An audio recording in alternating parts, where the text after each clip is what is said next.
কিছু মসজিদে মুসল্লি আছে বা গ্রামের লোক আছে, ও নিজে ছেলে মেয়ের বিবাহ দিতেছে। এখন ইমাম সাহেব যাবে না, তার জন্য কি করতেছে, ইমাম সাহেবকে খিচে চাইলে নিয়ে যেতে হবে তোমাকে বিয়ে পড়াতে। এখন এই ইমাম বেচারা এই ওহাবী দেওবন্দির বিবাহ পড়ার জন্য টেনে নিয়ে যেতেছে, খিচে নিয়ে যেতেছে। তো ও কি যাবে না যাবে না? যদি যায় তো ওর সম্পর্কে শরীয়তে রাধারান ইসলাম 1 নম্বর মশলা হলো, প্রথম আপনাদেরকে বলে দিই, ছেলে মেয়ের বিবাহ দেওবন্দি ওয়াহাবীর সঙ্গে দিয়েন না। জানতে পারলে বয়কট করুন। এরপরও মশলা জেনে যদি আপনি দেন, তাহলে ইমামের ওপর আপনি প্রেসার সৃষ্টি করবেন না, ইমামকে টেনে নিয়ে যাবেন না, খিচে নিয়ে যাবেন না। এটা আপনার হারাম কাজ হবে। তার মানে একটা ইমামকে আপনি টেনে নিয়ে যান হারাম কাজ করাতে, হারাম কাজ করানোর জন্য টেনে যে, এটা হবে আপনার হারাম কাজ। আপনাকে তার জন্য তওবা ইস্তিগফার করতে হবে, রুজু করতে হবে।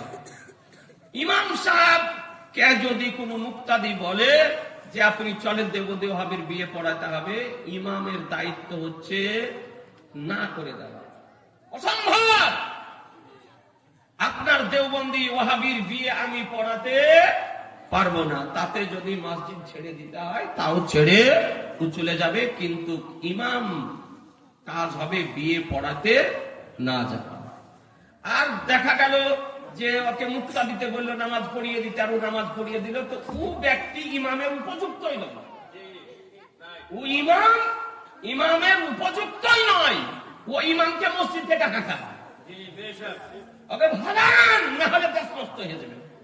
সুন্নিরও বিয়ে পড়াবে, ওয়াহাবীরও বিয়ে পড়াবে, দেওবন্দিরও বিয়ে পড়াবে।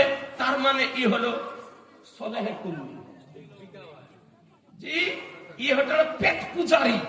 ই মনে করে যে এই গ্রামের লোকই হয়তো আমার রুজির মালিক। রুজির মালিক কে? আল্লাহ। ইমাম যেটা বলবে মুক্তাদিরকে তাই শুনতে হবে।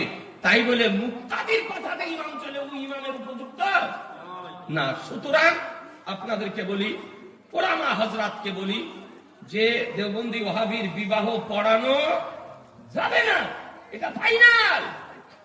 কোন মুক্তাদি যদি বলে ও মুক্তাদির কথা শুনবেন না, তারপরে যদি আপনাকে মসজিদ থেকে সরিয়ে যদি দেয়, আপনি শহীদ চাই, ও মসজিদ থেকে আপনি সরে যাবেন। তাই বলে কোন ওয়াহাবী দেওবন্দির কারো কথাতে বিয়ে পড়ানো যাবে না। কথা বুঝতে পারলেন? মশলা বোঝা গেল? আচ্ছা।